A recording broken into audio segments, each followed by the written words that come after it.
Bonjour, bonsoir, auditeurs, auditrices et internautes à travers le monde.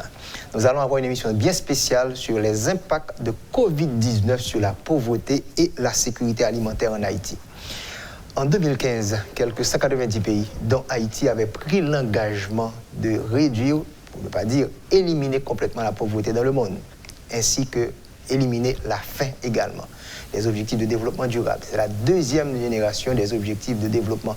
On avait commencé avec les objectifs du millénaire pour le développement au début du siècle. Ensuite, 15 ans plus tard, on a pris les objectifs de développement durable. Et c'est ainsi qu'après le double choc subi par Haïti, pays LOC et Covid-19, il y a eu une conférence organisée par le ministère du Plan et de la Coopération externe avec le support du PNUD pour analyser les impacts de Covid-19 sur la sécurité alimentaire. Et pour commencer cette rencontre, il y avait deux personnalités. Le représentant du PNUD en Haïti, M. Fernando Hiraldo del Castillo, et le Premier ministre, et qui est également le ministre du Plan et de la Coopération externe, M. Joseph Joute. On va les entendre. J'accueille avec un sentiment de vive satisfaction votre honorable présence à cette conférence sur la pauvreté et la sécurité alimentaire en Haïti dans le contexte de la pandémie Covid-19.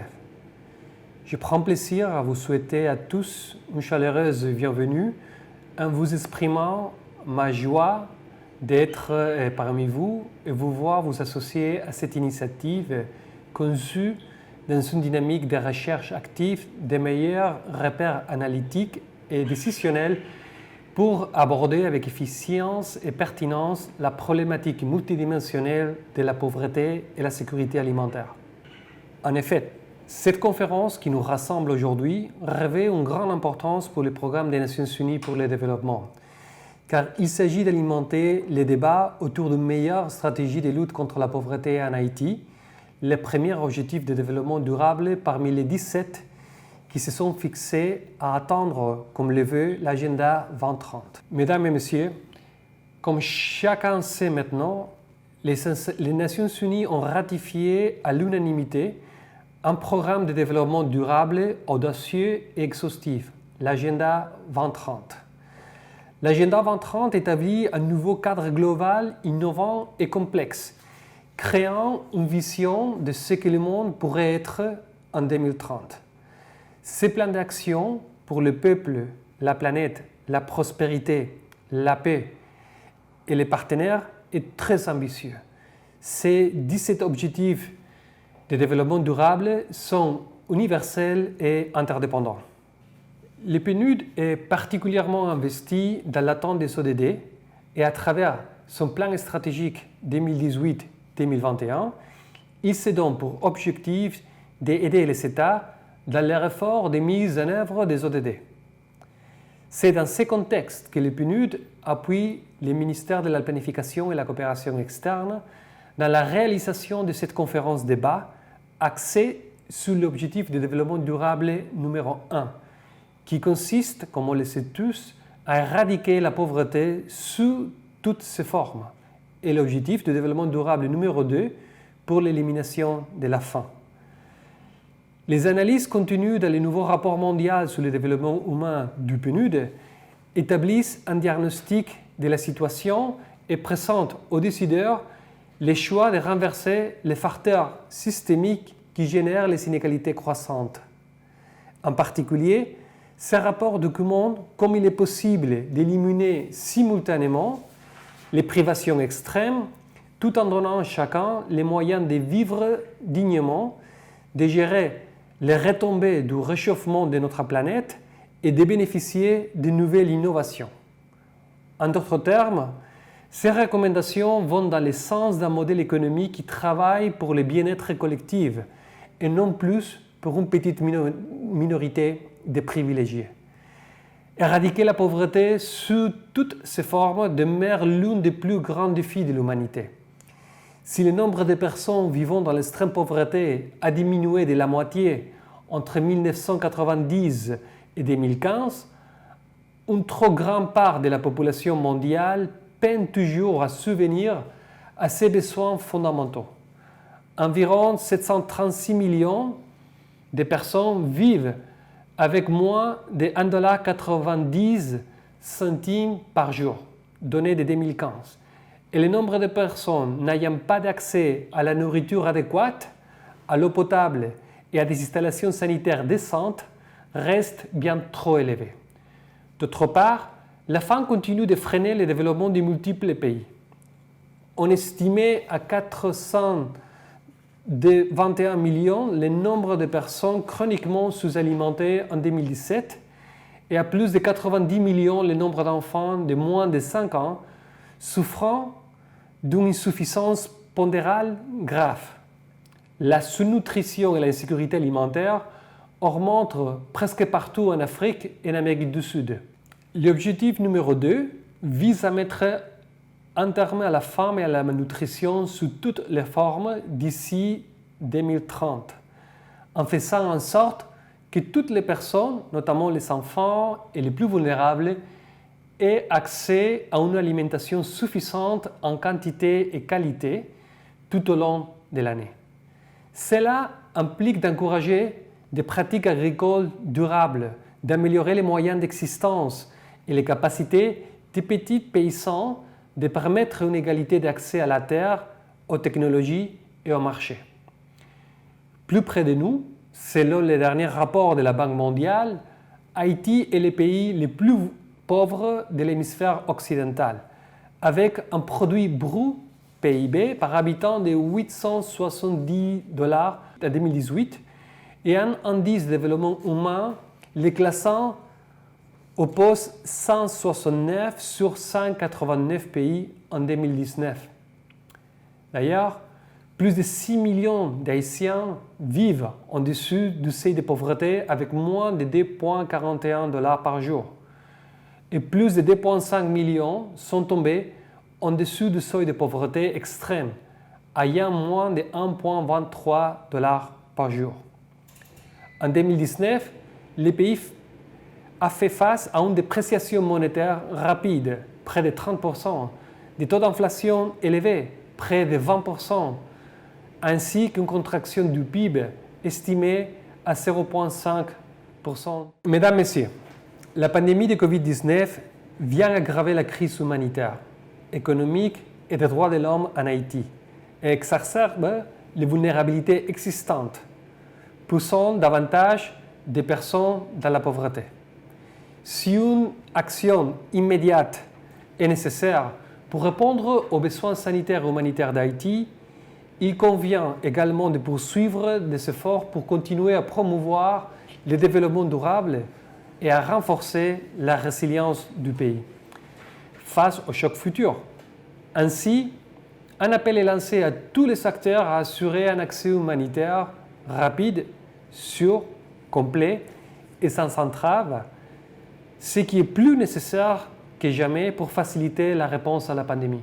Le PNUD encourage le ministère de la Planification et de la Coopération externe à mettre l'accent sur les engagements d'Haïti par rapport à l'agenda 2030, les 9 ODD prioritaires, la feuille de route et les plans d'action pour la mise en œuvre des ODD.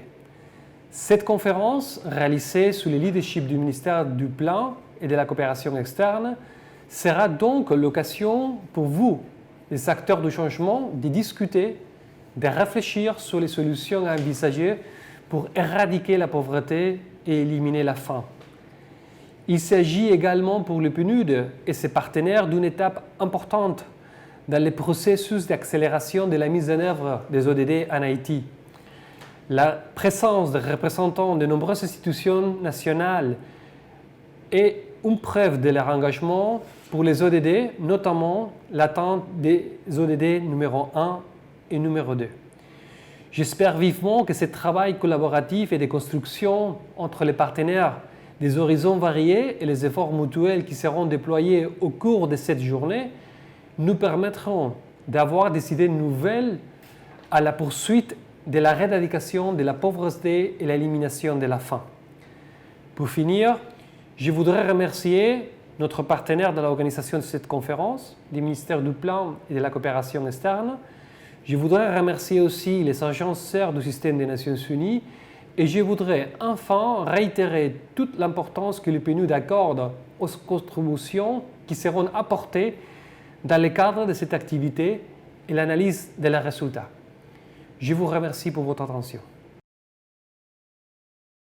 Monsieur le ministre de l'Agriculture, des Ressources naturelles et du Développement rural, Mesdames, Messieurs les représentantes et représentants des institutions publiques, Mesdames, Messieurs les cadres de l'administration publique, Mesdames, Messieurs les membres du secteur des affaires, Mesdames, Messieurs les membres de la société civile, Mesdames, Messieurs les représentations des agences des Nations Unies, Mesdames, Messieurs les représentants des partenaires techniques et financiers, Madame, Monsieur, en vos titres, rangs et qualités, chers invités.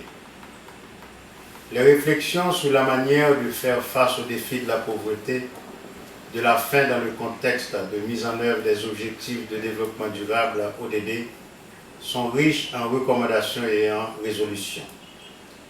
Durant ces dernières décennies, de nombreuses conférences et forats ont été réalisés sur les thématiques à travers le monde et en Haïti.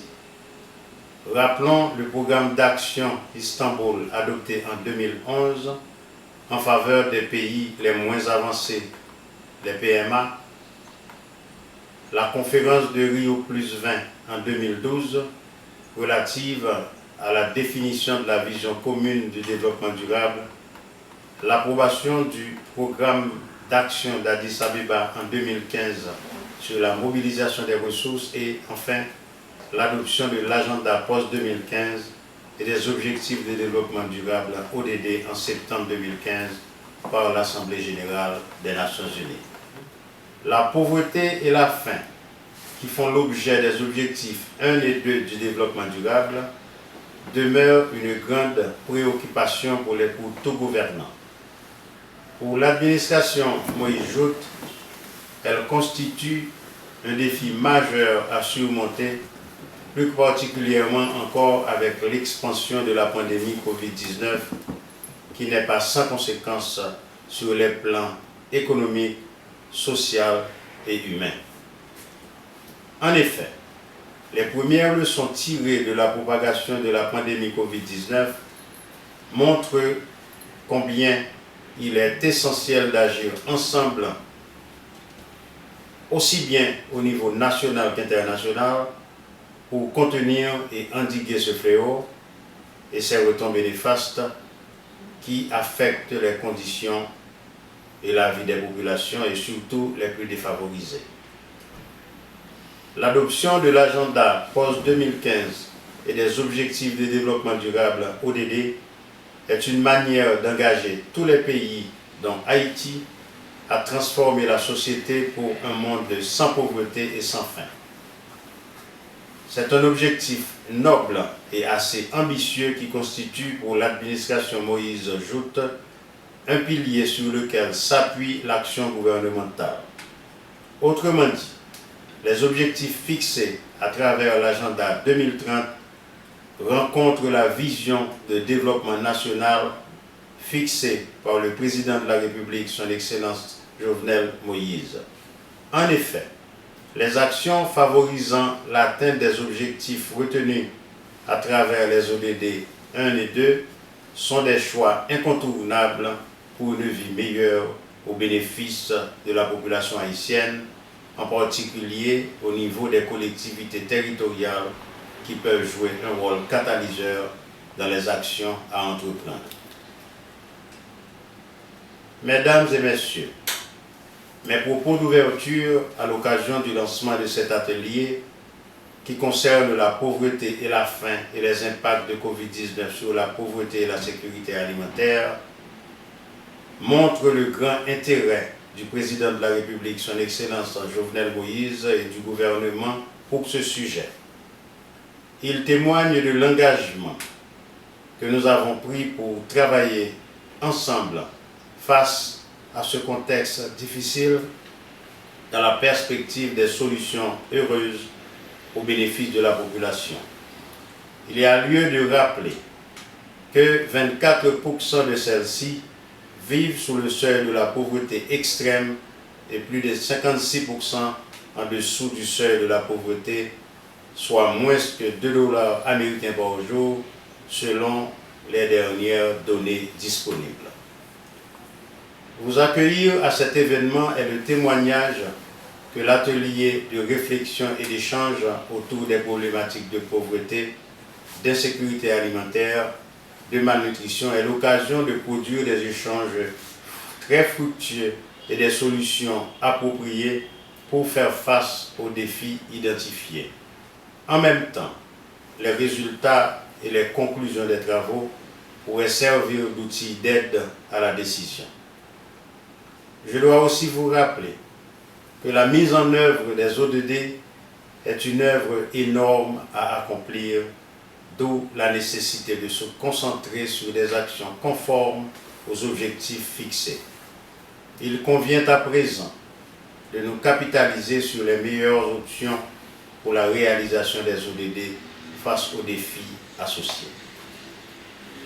Mesdames et messieurs, il est utile de souligner que les travaux autour des ODD 1 et 2 constituent une œuvre collective et nous souhaiterions que tout un chacun s'y engage pour trouver les meilleures formules susceptibles d'arriver à des conditions de vie améliorées de la population haïtienne.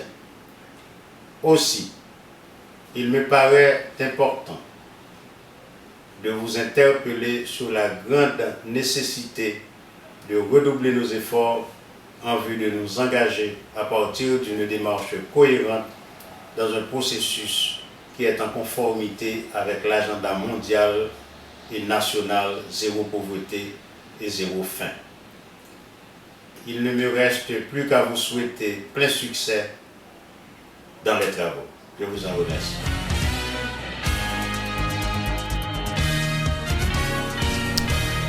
Après les propos de circonstance, il revenait maintenant à Mme Stéphanie Zibel, qui est la numéro 2 du PNUD en Haïti, qui allait faire la contextualisation, parce que vous savez, la COVID-19 a eu un impact négatif sur tous les pays, les plus avancés, les moins avancés, n'en parlons pas, les pays à faible revenu comme Haïti, et elle a fait la contextualisation avec Mme Zibel. Bonjour collègues, bonjour participants. Je suis Stéphanie Zibel, la représentante adjointe du PNUD en Haïti, et je suis ravie de participer à cette conférence sur les ODD en Haïti et le nexus avec la COVID et les implications pour le développement durable pour ce pays. Alors, je vais faire peut-être un petit survol sur le contexte et rentrer dans quelques détails par rapport à l'approche du PNUD. Alors, je crois que, comme c'est dit dans le titre de cette conférence aujourd'hui, on parle non seulement de l'agenda 2030, mais aussi l'impact de la pandémie COVID-19 sur le développement durable dans l'ensemble des pays du monde et ici en Haïti. Alors, nous voyons bien sûr que la pandémie est une épreuve pour l'humanité. C'est aussi l'occasion de se montrer solidaire et de transformer cette crise en élan planétaire pour atteindre les ODD d'ici 2030 en 10 ans. Alors, comme le dit le secrétaire général des Nations Unies, si nous prenons les mesures qu'il faut, la reprise pourrait emprunter une voie plus durable et plus inclusive. Mais si les politiques sont mal coordonnées, les inégalités déjà insoutenables risquent d'enraciner et de s'aggraver encore. Alors, c'est l'occasion de prendre une pause, d'avoir ce genre de réflexion dans lesquelles nous sommes engagés aujourd'hui avec l'ensemble d'acteurs pour voir comment agir à ce carrefour, si on peut le dire ainsi, entre le développement durable et cette crise de la pandémie du COVID-19. Alors, l'année 2020 a marqué le début d'une décennie d'action pour les ODD, mais la pandémie a fondamentalement modifié le contexte mondial du développement. Le monde est confronté au plus grand choc socio-économique d'une génération, à une époque caractérisée par des inégalités très prononcées. La fragilité de l'environnement est une perte de confiance croissante au sein et entre les sociétés. Cette pandémie est une crise sanitaire, mais pas seulement. Il s'agit aussi d'une crise humanitaire et du développement. qui risque de laisser des traces sociales, économiques et politiques profondes pour les années à venir, en particulier dans les pays déjà fragilisés, frappés par la pauvreté et accablés par des conflits. La solidarité qui a fait s'unir la communauté mondiale pour la définition des ODD est plus que jamais nécessaire. De la mise en place d'institutions solides à la création d'emplois, en passant par l'enseignement et les soins de santé pour tous, les ODD et l'engagement de ne laisser personne de côté donnent de meilleurs résultats lorsqu'ils sont abordés de manière intégrée. C'est ainsi que le monde doit œuvrer à l'unisson à l'éradication de la COVID-19. Et le PNUD, dans ce sens, s'apprête à changer sa façon d'agir et ça nous permet de faire ce qui était autrefois presque imaginable, de concevoir une autre façon de travailler.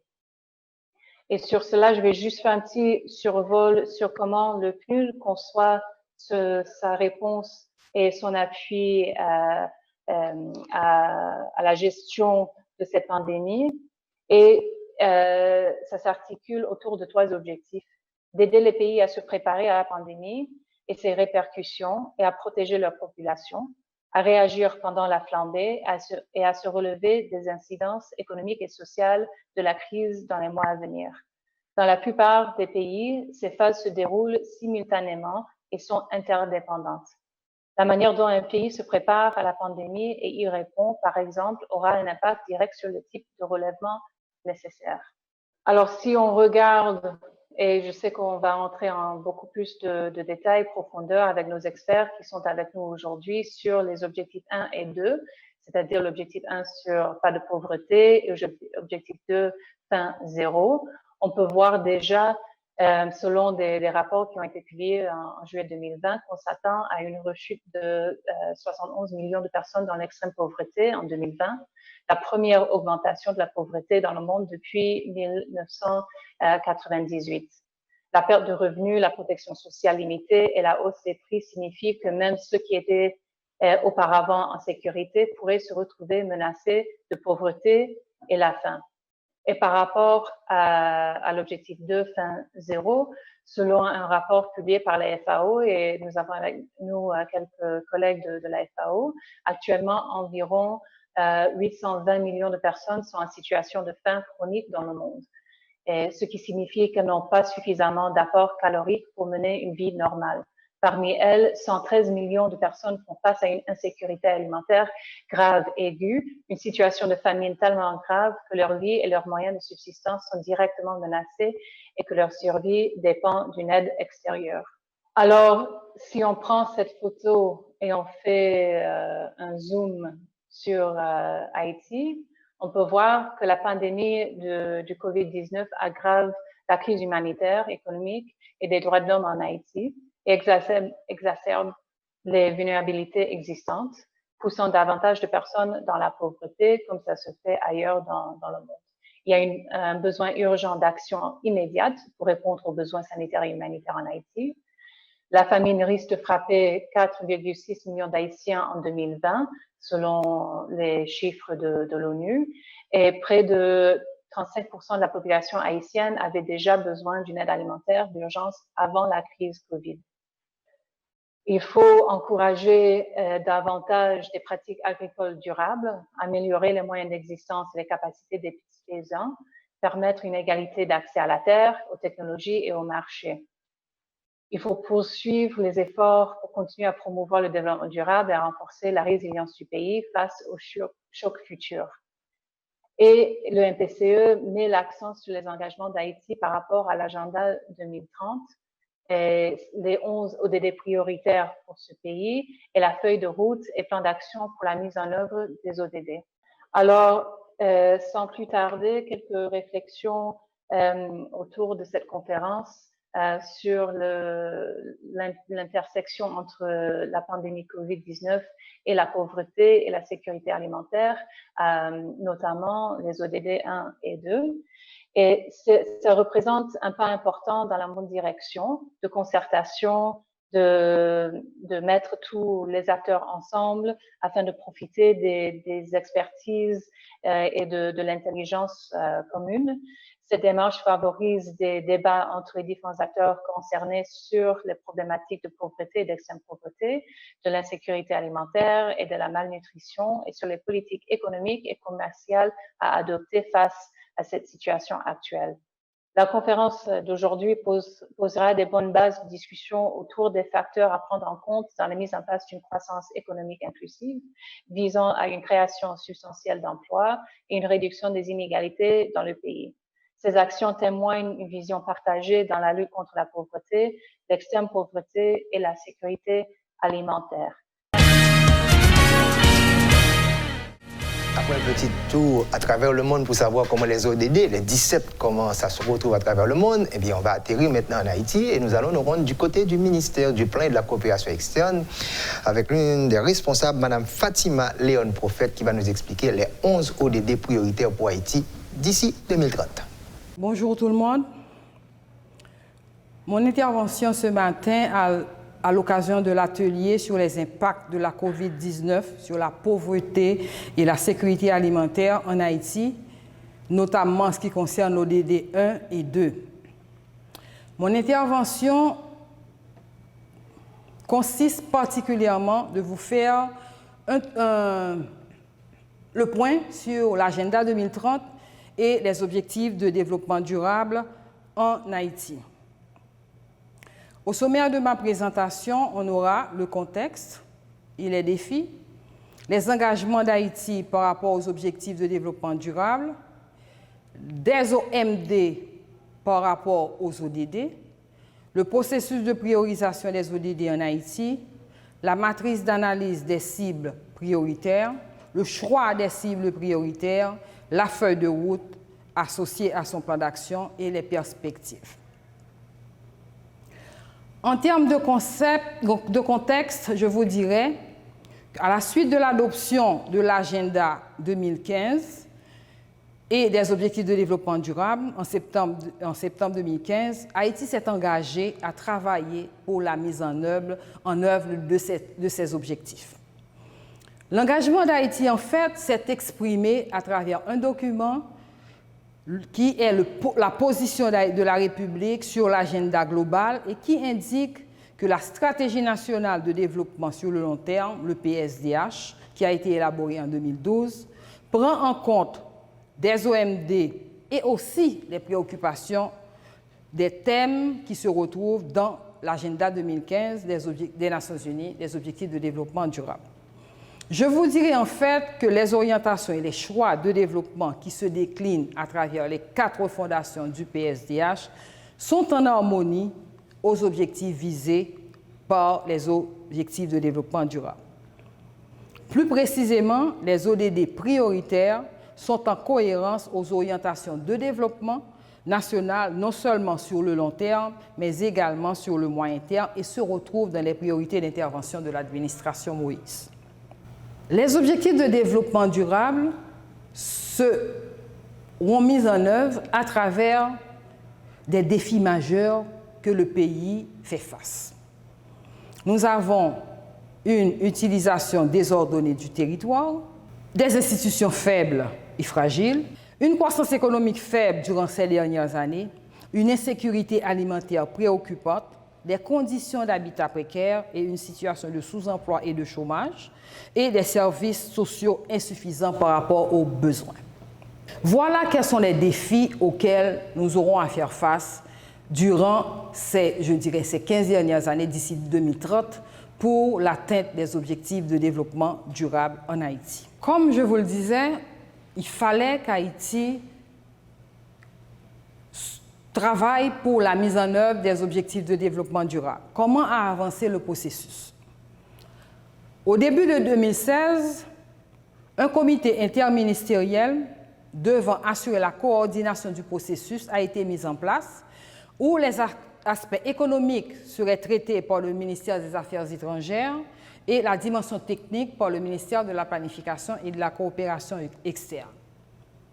Il y a eu beaucoup de travaux, d'échanges, de réflexions et de discussions autour des objectifs de développement durable à retenir.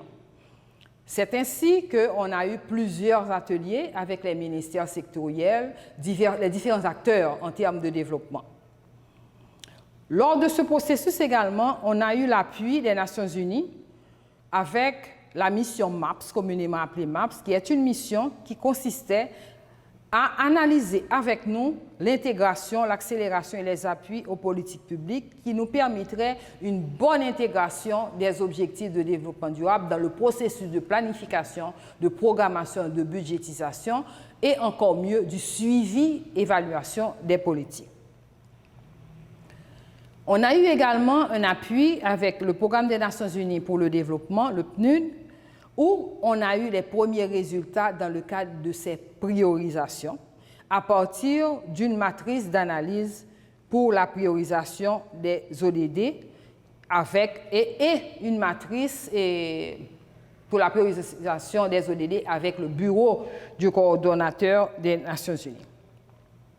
À partir de là, on a eu à prioriser les objectifs de développement durable qui sont en cohérence aux objectifs et aux choix de développement national. Normalement, la COVID-19 a tout aussi impacté sur les objectifs de développement durable priorisés.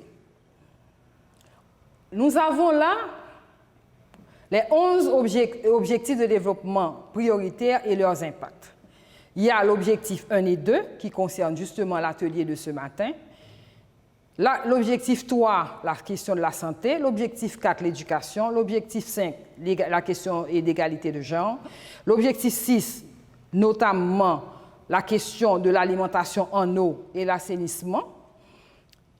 L'ODD 7, c'est qui concerne l'accès à tous à des services énergétiques fiables et à un coût abordable. Et l'ODD 8 qui concerne la croissance économique. L'objectif 9 qui concerne la promotion d'une industrialisation qui profite à tous. L'objectif 13 qui prend en compte l'urgence pour la lutte contre les changements climatiques. Et l'objectif 16 qui concerne la mise en place d'institutions efficaces, fortes sur l'ensemble du territoire et accessibles à tous.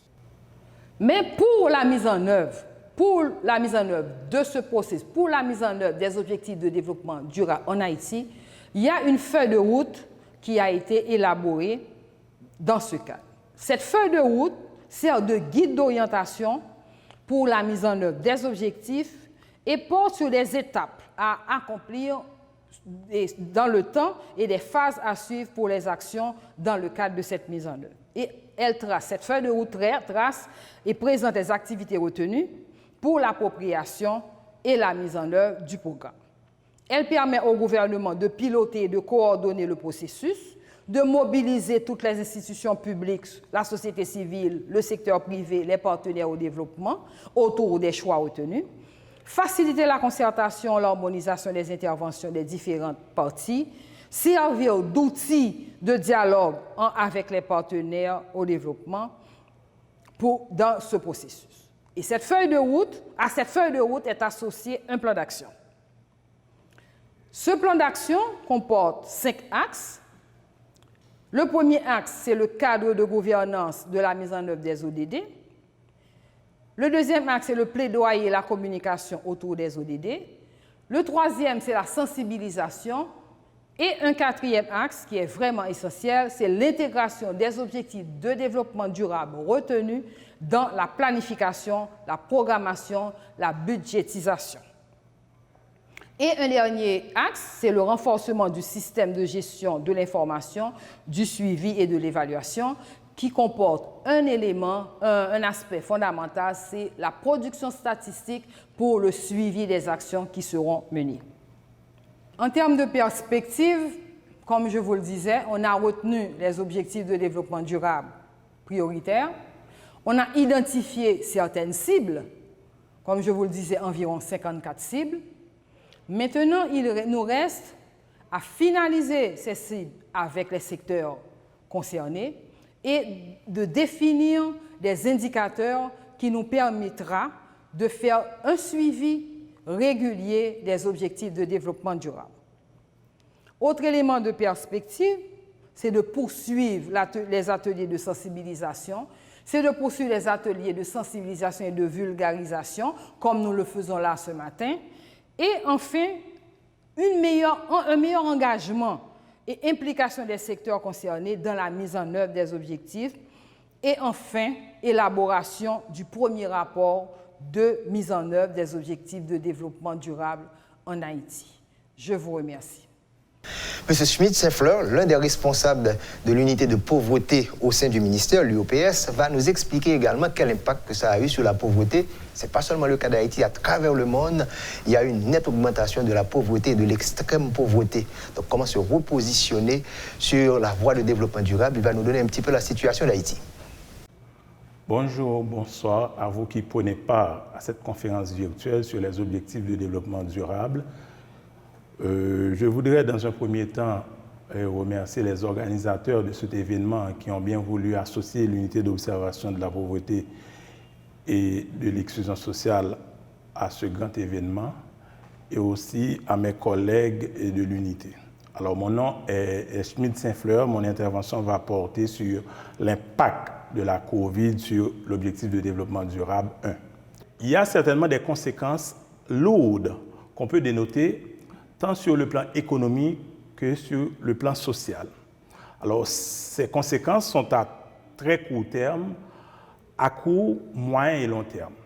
Par exemple, à très court terme, donc, il va sans dire qu'il y aura une chute du PIB, il y aura une détérioration de la balance commerciale, il y aura une perte d'emploi et de moyens de subsistance pour certains, il y aura une désorganisation des chaînes d'approvisionnement nationales, il y aura un ralentissement de l'activité économique, il y aura un accroissement de l'activité dans le secteur informel, il y aura une détérioration du pouvoir d'achat dans le secteur, il y aura une détérioration du pouvoir d'achat des ménages. Et aussi, on dénotera aussi une contrainte budgétaire plus aiguë en raison de tarissement des ressources extérieures. Il y aura une flambée des prix des produits de première nécessité et aussi comme conséquence à très court terme, il y aura une baisse considérable des transferts de la diaspora qui représentaient 20% du PIB. Maintenant, à court, moyen et long terme, en termes de conséquences économiques de la COVID, donc il y aura très certainement une crise de la dette, il y aura très certainement un spectre du chômage, une baisse du niveau de vie des ménages et un déséquilibre budgétaire. Maintenant, sur le plan social, la COVID a aussi des impacts. À très court terme, l'accès à la santé des personnes vulnérables, l'accès à des services de base, éducation eau potable, grande difficulté de personnes bénéficiant de l'assistance sociale, l'augmentation de l'insécurité alimentaire aiguë. À court, moyen et long terme, il y aura un accroissement des inégalités sociales, crise sociale en vue. Maintenant, par rapport à tout ça, il y a lieu de formuler quelques éléments de réflexion et des défis. D'abord, faire du secteur agricole un pilier de relance de l'économie, mettre en place des corridors alimentaires et soutenir les agriculteurs, concentrer des efforts sur les régions et les populations les plus exposées aux risques, renforcer les systèmes de protection sociale, préserver l'accès à l'alimentation et à la nutrition des groupes les plus vulnérables, faire de la COVID un catalyseur de transformation économique. Alors par rapport à ça, il faut dire que à partir de maintenant, cette question de télétravail s'installe dans notre quotidien. Alors l'économie numérique, c'est une opportunité qu'il faut saisir. Il faudrait aussi mitiger les impacts des crises sur la pauvreté à travers les documents de politique publique. Par rapport à cela, je salue les efforts au niveau du ministère de la Planification qui sont en train de mettre à pied une évaluation socio-économique de l'impact de ce choc sanitaire et d'envisager des mesures de redressement rapide. Alors, il faudra aussi profiter de la situation de Covid pour mieux cibler Par exemple, la carte de pauvreté, qui est un outil de planification, elle est indispensable. Maintenant, en termes de défis, la réalisation régulière des enquêtes d'envergure nationale auprès des ménages, ce serait important pour pouvoir suivre le progrès dans le temps. La mobilisation des ressources pour financer les programmes de développement de la statistique de manière à faciliter l'évaluation des politiques publiques de développement. La disposition des ressources humaines qualifiées au niveau des structures statistiques publiques appelées à produire les données statistiques sera nécessaire. Alors, par rapport à la carte de pauvreté que nous avons signalée, qui est un outil indispensable, il faut dire qu'un effort de renouvellement de la carte de 2004 a été enclenché au niveau du ministère. Cette nouvelle carte mise sur la dotation, l'accessibilité, la fonctionnalité et les potentialités des services de base, puisque la carte de 2004 est dépassée par rapport aux besoins grandissants causés par la COVID. Je voudrais vous remercier pour cette présentation. Monsieur Armel Cazot, coordonnateur de la Commission nationale pour la sécurité alimentaire, a fait pour nous également une analyse de cette situation au niveau du pays, avec des zones assez critiques. Écoutons Monsieur Cazot. C'est un plaisir pour nous, comme entité qui a fait suivi sécurité alimentaire, pour nous intervenir, pour nous porter des éléments qui permettent de comprendre la situation de sécurité alimentaire d'un pays, mais tout pour faciliter et compréhension, mais aussi pour capable aider dans la prise de décision. Parce que si vous bien comprendre nos situations, les bien analyser, eh bien la plus facile pour connaître quel type d'intervention pour mettre en place pour faire face à la situation. Pour nous faire ça, nous avons rapidement regardé une fonte historique pour nous regarder un ensemble de situations qui est habitué à présenter. Nous avons commencé en 2018. 2018, depuis en mai-juin 2018, pays a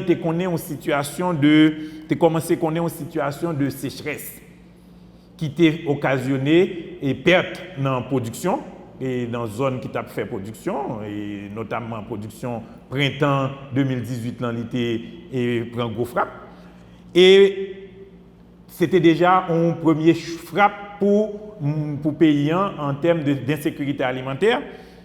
Mais additionné à ça, Tevin gagné à partir de juillet 2018, Tevin gagné et premier et le mouvement levé campé qui était gagné par le fait que tu as gagné une tendance pour te monter prix produits pétroliers. Ça t'a fait, c'est un gros choc parce que il était occasionné des manifestations et manifestations ça a été fait avec casse. Eh bien, il y a une usine, il y a des entreprises qui te prennent choc ça, tu es obligé de fermer, de te licencier des gens. Ça vient faire que, eh bien, nous vivons dans une situation qui était encore pire que pendant le cyclone Mathieu, parce que les pays n'ont pas relevé de situation cyclone Mathieu. Ça a continué toute fin d'année 2018, dans ces chocs sociaux politiques. Et l'année 2019, il n'a pas épargné du tout. L'année 2019, il a commencé. Presque toute l'année 2019, nous sommes dans ça, le phénomène pays loc. Et pays loc, ça a fait un pile de dégâts sous payant sur le plan socio-économique et question sécurité alimentaire là, était touché considérablement. Mais tout ça n'a dit nous pas pris en compte parce que la pandémie Covid là Podko a fait parler de lui. Et ce n'est qu'en mars pour Haïti et que Covid là vient commencer à faire parler de lui en Haïti. Ils ont commencé à joindre les premiers cas de Covid. Il y a des mesures que le gouvernement t'a annoncées, mais tu mettais en application. Tout. Et parmi les mesures, c'est des mesures et m'ont demandé pour ne pas déplacer, pour porter masque, pour si ce n'est pas nécessaire, pas déplacer. Et là, ça a fait que gagner des mesures pour faire, il y a des entreprises qui étaient obligées de fermer, notamment dans la sous-traitance, et le secteur informel a été touché considérablement de ça tout, qui fait que nous connaissons plus de monde qui viennent, et par rapport à ça, nous avons déjà, qui viennent dans une situation d'insécurité alimentaire. Et par rapport à Covid là. Mais pendant qu'on a parlé là, nous n'avons pas qu'à avoir chiffre exact. Parce que ce n'est que dans le mois de juillet, nous faisons enquête et nous en phase côté nous analyser données d'enquête, nous faisons évaluation dans tout le pays, nous avons analysé et dans fin et mois d'août, nous avons gagné des données précises qui pour nous partager et qui montrer ampleur situation et nous avons tout indiqué le chemin pour qui t'apprend en termes d'intervention pour faire face à ça. Mais on dit, tout ça, on a dit là, on a parlé d'insécurité alimentaire aiguë qui vient suite à un choc. Mais nous connaissons nous tous qui là, nous sommes censés connaître que les pays sont pays qui ont un bon niveau de pauvreté là-dedans. Pauvreté extrême, c'est autour de 25%. Pauvreté globale, c'est autour de 60%. Ça veut dire que les gens qui vivent dans la pauvreté, et surtout les gens qui vivent dans la pauvreté extrême, ils ont de grandes difficultés pour réunir les conditions pour la sécurité alimentaire. Mais par rapport à la COVID, nous analysons la question COVID, nous voyons que, eh bien, que ce soit pendant la COVID ou après COVID, la situation est difficile. Et surtout, l'on a sorti dans l'urgence sanitaire, ou une urgence, ou un problème socio-économique, ou un problème de relance économique. Donc, pour faire tout ça, il y a un ensemble de mesures pour prendre. Donc, parmi l'ensemble de mesures pour la question COVID, nous pensons que gagner toute la question de rééquilibrage macroéconomique pour freiner la hausse des prix. Gagner une politique de revitalisation petites et moyennes entreprises, parce que ce soit pays local ou COVID, il asphyxier un ensemble de petites entreprises. Et il y a des enseignements que nous tirons de COVID, ils montrent nous faut nous gagner de politique d'autosuffisance alimentaire, même si nous n'sommes pas autosuffisants dans tout produit que nous consommons, mais nous avons un ensemble de produits que nous sommes autosuffisants là-dedans, payants prêtés à ça, donc il faut nous travailler. Et politique de récupération d'emplois, et services de proximité pour mettre en place. Et tout ça doit être fait dans gens pour articuler problèmes conjoncturels qui viennent suite à choc et problèmes structurels que le pays a fait face. Donc, nous-mêmes dans CNSA, nous sommes là, c'est une instance qui est là pour aider à la prise de décision. Donc, nous avons un ensemble d'analyses que nous faisons, nous avons un ensemble de documents que nous produisons, et notamment nous aider dans produits et documents politiques sous sécurité alimentaire, souveraineté alimentaire et nutritionnelle. Nous produisons des plans départementaux de sécurité alimentaire et nutritionnelle. Donc, tout ensemble de documents, de politiques et de plans, ils sont en place. Donc, nous sommes prêts pour nous partager avec tout le monde et nous demander, et toute instance qui concerne pour faire cas de ensemble de documentation, de documents, parce qu'ils ont montré des voies à suivre pour retirer le pays dans la situation et en tout cas pour diminuer le poids que question pauvreté, question insécurité alimentaire, question nutrition gagnée sous pays, que ce soit suite à un choc, mais tout question structurelle qui gagne dans le pays. Résoudre le problème de sécurité alimentaire, favoriser la production, certainement le gouvernement a un rôle extrêmement important à jouer en termes de politique publique, politique agricole, politique d'eau potable, tout ce qu'il y a comme environnement pour rendre le secteur beaucoup plus compétitif. Mais la chaîne de valeur est extrêmement importante. On a eu en cette occasion deux personnalités du secteur des affaires et d'une ONG. Nous voulons parler de Christine Saint-Ville de Papyrus et M. Kenneth Michel d'Étoile du Nord qui nous expliquait l'importance de la chaîne de valeur dans la production agricole en Haïti. Sur lequel on essaie de travailler, c'est vraiment au niveau des marchés, c'est de créer et de fédérer ces marchés autour des produits locaux. Parce que finalement, c'est ça qui est aussi difficile quand on travaille sur une chaîne de valeur, c'est d'avoir un marché qui est concurrentiel. Un marché où il n'y a pas de concurrence déloyale, où les facilités, que ce soit fiscales, que ce soit d'importation, que ce soit de travail, sont équitables, sont équivalentes.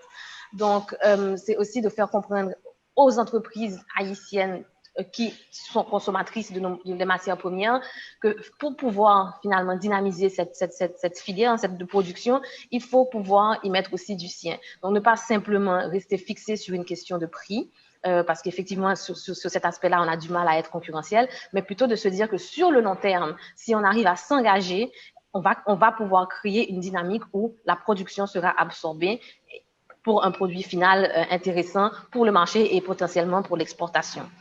Donc, ça, ce sont les difficultés essentielles qu'on a au niveau de l'aspect durabilité de la chaîne. C'est vraiment de fédérer et d'engager les différents acteurs, les différentes parties prenantes à jouer un rôle déterminant sur cette chaîne-là. Donc, l'autre aspect sur lequel on essaie aussi d'avoir une influence, c'est l'aspect économique de cette chaîne-là, en travaillant avec les autorités locales pour essayer de voir dans quelle mesure est-ce qu'on peut créer un environnement qui est porteur, comprendre finalement les causes de notre sous-performance, oui, mais aussi qu'est-ce qu'on peut faire pour nous assurer que chacun a sa place et que chacun peut tirer profit, finalement, une opportunité de cette chaîne-là pour avoir une valeur économique. Donc, on sensibilise beaucoup les agriculteurs avec lesquels on travaille sur le fait que, en créole, ça s'appelle Jardin, c'est business où on espère vraiment leur montrer qu'il y a le moyen de contrôler de manière optimale les coûts, mais aussi de s'assurer que leur parcelle n'est plus qu'un moyen de subsistance, mais un moyen de revenu pérenne pour eux. On travaille à une plus petite échelle, c'est sûr, mais on espère que ce modèle qu'on met en place pourra être répliqué peut-être un peu plus tard. Et forcément, l'autre aspect qui est important pour nous, c'est un aspect social. C'est l'aspect vraiment de la chaîne sur la société. Comment est-ce qu'on arrive à travailler avec les groupes qui sont un peu plus marginalisés, un peu plus défavorisés, qui ont moins d'opportunités. Madame Zibel parlait tout à l'heure d'une équité au niveau de l'accès à la terre, de la technologie, des marchés. Donc ça aussi, on essaie de faciliter, d'être une plateforme pour nous assurer que les organisations de producteurs, les intermédiaires puissent jouer un rôle de générateur de revenus et de richesses. Donc, je ne vais pas m'étendre trop. Donc, je voulais vous parler essentiellement des pôles sur lesquels nous, on travaille. Comment est-ce qu'on essaye d'influencer cette chaîne de filière de haricots. Kenneth, je te laisse prendre la suite en tant que maillon de cette filière-là, peut-être pour amener ta perspective sur la chaîne de valeur. Et puis... Merci, Christine. La réalité, c'est que les petits planteurs n'ont pas nécessairement compris le même message que les autres acteurs ont un objectif. Ils sont dans un mode de survie et n'ont pas toujours accès aux informations comme nous les avons. Donc, en cheminant avec le petit planteur, il faut aussi permettre aux autres structures de pallier aux problèmes. À Étoile du Nord, nous sommes arrivés à la conclusion qu'on ne peut pas attendre des programmes pour des semences. Donc, on participe nous-mêmes à la mise en place de semences de qualité pour justement travailler ou avec les grandes surfaces ou avec les petits planteurs qui ont compris le mode de fonctionnement qu'il faut avoir. La deuxième étape, c'est que on ne peut pas, de notre point de vue, ignorer les contraintes locales et s'attendre à ce que tous les acteurs jouent leur rôle comme si c'était un monde parfait. Pour nous, il faut que les infrastructures existent pour qu'on justement on arrive à une production dans le secteur agricole qui soit viable et permettre justement une production stable. De ce point de vue, moi, j'ai des questions. Quand est-ce qu'on aura en Haïti, à travers nos relations avec l'État ou avec les partenaires du secteur ONG, un programme national de surface récoltée avec des cultures appropriées? Donc, on sait qu'il y a une campagne d'automne, on sait qu'il y a une campagne de printemps, mais on ne sait pas quelles sont les surfaces qui seront officiellement emblavées en X, Y ou Z produits. On sait qu'il y a des communes dans lesquelles on fait une production de haricots ou une production de petits milles ou de maïs ou de riz. Mais on ne sait pas quelle quantité de semences avait été mise disponible au début de la récolte, qu'est-ce qui a été physiquement et réellement planté et qu'est-ce qui est dans un suivi. Et moi, de mon point de vue, il est difficile d'arriver à des objectifs si au départ, les informations ne sont pas disponibles sur qu'est-ce qui est en fait fait ou dans une dynamique un peu différente, les objectifs qu'on se donne pour cette culture. Donc, souvent, on nous dit que c'est le ministère de l'Agriculture qui le fait, mais le ministère de l'Agriculture n'a pas les structures pour faire le suivi. Parfois, on nous dit que c'est une ONG qui le fait, mais l'ONG n'a pas nécessairement toute l'information nationale. Donc, moi, aujourd'hui, je suis plutôt dans une situation où je dis que certains acteurs qui sont impliqués dans une filière devraient, par des informations qu'ils ont, prendre des dispositions et maintenant remonter l'information à la structure étatique et à la structure des partenaires. Donc, je sais que dans une étude qui a été faite en 2014, il y avait 52 communes qui travaillaient le petit mil. Aujourd'hui, mon objectif, c'est de voir comment ces 52 communes peuvent avoir des surfaces identifiées qui seront emblavées avec des variétés de petits mil qui sont de qualité et se donner des objectifs d'atteinte de 100 000 tonnes, 200 000 tonnes ou 300 000 tonnes de sorgho dans ces départements et ces communes. Et je pense que ça doit être pareil pour le maïs, le pois. Aujourd'hui, le planteur, s'il sait que le petit mil est mieux payé que le maïs, va se détacher du maïs pour aller planter du petit mil. On ne dit pas que c'est les mêmes surfaces qu'il va changer, mais il va faire des choix. Et par ces choix, il crée une instabilité alimentaire dans sa région parce que justement, c'est mené par le revenu et non pas par l'alimentation. Le financement était également au rendez-vous et la Banque centrale qui a un projet et un programme beaucoup plus important pour croissance. Et il revenait à M. Clifford Pavilus, un membre de la Banque centrale, pour nous expliquer comment cette banque pourrait supporter les activités au niveau du secteur agricole. Le Fontigal est tout petit. Je crois que Smith Seffler a fait au départ. Elle t'a parlé de l'impact COVID-19. COVID-19 n'a fait que bon ralentissement qui fait au niveau mondial de l'activité économique. Et ça a créé un ensemble d'azos, un paquet de barres qui va faire que nous dit que les États-Unis vont entrer en récession. On a parlé de 32% de baisse de PIB. Haïti n'a parlé d'une baisse de 5% qui va atteindre. Mais qui rapport que ça gagne avec sécurité alimentaire et qui rapport que ça gagne avec pauvreté? Tout d'abord, si ma parle de sécurité alimentaire, moi simple, c'est grand goût. Pas bien manger. C'est parce que obligatoirement manger en par là. On va parler de origine manger, mais on va parler plutôt de est-ce qu'on a moyen pour bien manger? Est-ce qu'on a l'argent qui permet d'acheter manger? Est-ce qu'on mange qui permet de vendre tout plein et qui a l'énergie nécessaire pour capable vivre? Et bien, il y a l'autre côté qui est capable de permettre que vous réussissiez à joindre ça, que le secteur primaire, là, agriculture principalement. COVID-19, là, il y a un bagage que le fait. Et là, bah, nous leçons là, nous jouons que sur le plan international, pour y manger au baissé. De janvier à mai, ce bagage extraordinaire qui passe dans le monde, là, pour y manger, il a chuté de 11,17%. De janvier à mai 2020. Avant que vous fassiez monter de 2,37% en juin 2020. En glissement annuel, c'est-à-dire de mai 2019, comparé à mai 2020, en mai 2020, là, nous joignons que prix manger, il a chuté de 3,31%. On n'a pas parlé de prix manger, on a parlé surtout de céréales, viande, huile végétale, sucre. Dans la même période, ça, nous joignons par contre une augmentation de 27,1% de prix en Haïti. Prix manger en Haïti. qui sont paradoxes. Comment faire que sur le marché international, la prix va baisser et nous-mêmes, prix va augmenter. Peut-être que là, nous sommes capables de donner un élément d'explication dans le taux de change qui a augmenté et nous, tout, dans le dernier bulletin que IHS va nous, l'évolution annuelle inflation, soit comparer produits importés avec produits que nous faisons la caille, produits que nous faisons la caille, ils plus bas que produits que nous importons. Mais Covid, le monde a impact que le gain sous une catégorie.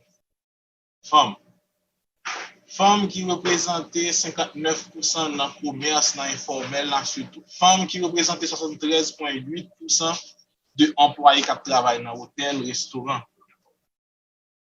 Avec Covid-19, là, puis l'hôtel obligé de fermer, donc, job bon ça yo à risque.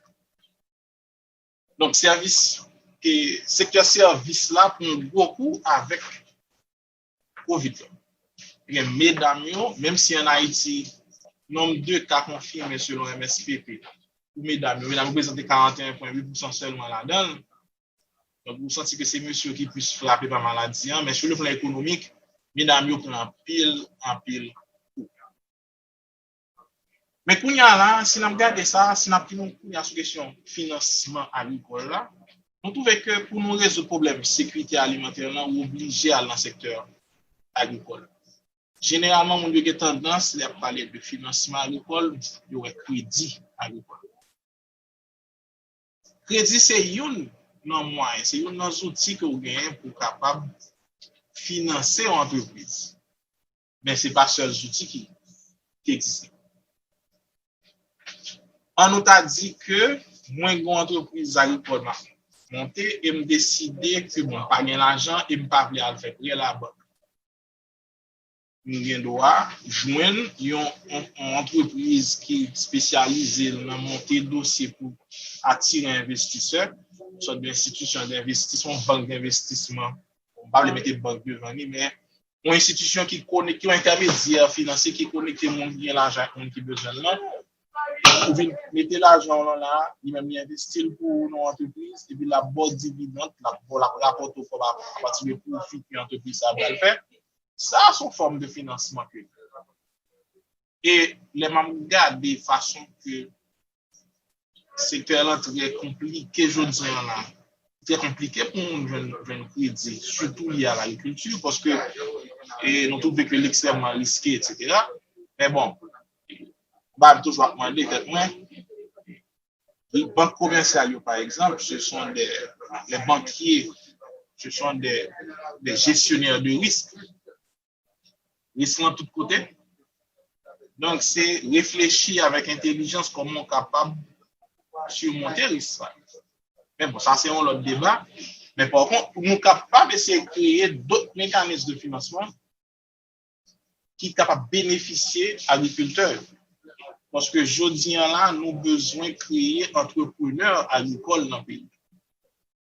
Ça fait plus de 2 siècles que nous avons fait agriculture, mais nous avons fait agriculture de façon qui est très archaïque. C'est parce que nous pouvons développer l'esprit entrepreneurial agricole, ça. Côté que on a essayé avocat lié, mon fils c'est juge lié, mais il trouve que il y a une opportunité là, moins il y a un capital, moins il y a un terrain qui est disponible, qui est capable de produire, qui savent capable de faire, qu'on y a des compétences qu'il y a avec l'autre monde qui est capable pour qui est. Et recommandation qui vient dans les affaires financement agricole, je pense que il y a un peu la secteur informel. Parce que le secteur informel là représente un marché pour l'agriculture. Nous pas qu'aujourd'hui on a parlé de développement agriculture sans que nous parlions marché pour nous. Et une marché nous, à répéter, c'est le marché informel. Donc, nous avons un pile bagage pour faire pour le secteur informel ça, et principalement qui s'est formalisé. Je n'ai façon que nous connaissons combien de monde qui là-dedans. Parce que le monde qui là-dedans, de toute manière, il va aller là-dedans parce qu'il y a un problème. Et il y a un travail, soit qu'il y a du travail. Donc, il va aller là parce qu'il est obligé à chercher un moyen pour vivre. Mais les gens qui sont dans le secteur informel, c'est pratiquement que nous perdons de trace économique pendant que nous ne parlons pas devant nous, il y a terre à nous. Donc, formaliser, m'a quitté ça peut-être pour monsieur qui a réfléchi fiscalité, mais seul conseil peut-être que capable bailler c'est ça d'avancer, c'est pas essayer de formaliser de manière capable dire traditionnelle, gens que la loi fiscale haïtienne déjà bâtie. Déjà que c'est pas un revenu clair que vous gagnez, c'est pas comme si son propre vraiment qu'à rentrer, etc. pour la plupart. Donc, elle mettait des taxes sur lui. Donc, pour la faire, te dire, trop d'infos sur l'info, ça plus fait que vous courez toujours vers d'autres sphères et cherchons une sorte de souterrain en bas, souterrain déjà qui est informel là. Mais tout ça que m'a dit là, vous n'êtes pas capable de faire sans un cadre macroéconomique côté que nous connaissons vraiment côté nous aller. Nous connaissons que nous allons développer l'agriculture là, mais nous ne sommes pas capables de faire à la fois du riz, maïs, pois, pitimi, banane, yam, avocat, mango, nous ne pouvons pas faire tout ensemble. Du coup, il faut que déjà nous choisissions qui produit que nous allons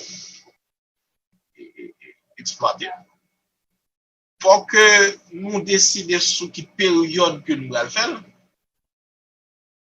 Sur 10 ans, 15 ans, 20 ans, 50 ans. Et là, ça a besoin de chita parler à tout acteur économique avec les gens qui sont en pratique. Dans pile, nous, c'est des bureaux que nous chita. Nous, par contre, ça va passer dans le pays. Nous, par contre, mais par contre, il y a des gens qui dans l'élevage cabrit, qui dans l'élevage lapin, qui dans la production cacao, qui voyagent dans le pays, qui connaissent les problèmes que nous avons pour que nous soyons capables de prendre ça, nous mettons ensemble avec des décideurs pour expliquer effectivement mais qui ça nous besoin les décideurs même à l'écoute de nous ça pour que nous ayons dans ces civils qui peut-être gagner un goût sous compte bancaire mais pas qu'on ça peut faire avec nous mettons ça en contact avec agriculteurs qui ont une expérience qui permet que yo prendre des décisions pour investir dans des entreprises agricoles. Et puis nous ne pouvons pas aller aucun côté sans faire recherche. Il faut qu'il y ait des recherches qui sont faites dans le secteur agricole. Et pour me finir, je vais rappeler nous justement que BRH est un fonds de recherche qui est disponible. Nous chargeons avec idée, il y a pile d'opportunités. Donc, nous-mêmes, capitaine de là, jeunes garçons, jeunes filles, qui ont une idée d'entreprise, ou sont chercheurs, pas oublier que font BRH là pour appliquer, développer idéaux, appliquer BRH à temps. Voilà, chers amis, nous avons fait le tour. Secteur public, secteur privé, il faut qu'il y ait une bonne politique publique sur le plan agricole. Il faut qu'il y ait également un secteur privé des affaires dynamiques, que ce soit au niveau du monde rural qu'au niveau du monde urbain, pour qu'il y ait une bonne harmonie, une bonne synergie. Donc tout le monde s'était retrouvé pour que l'on puisse penser, réfléchir la relance après Covid-19 et également Pays LOC. Merci, à dimanche prochain.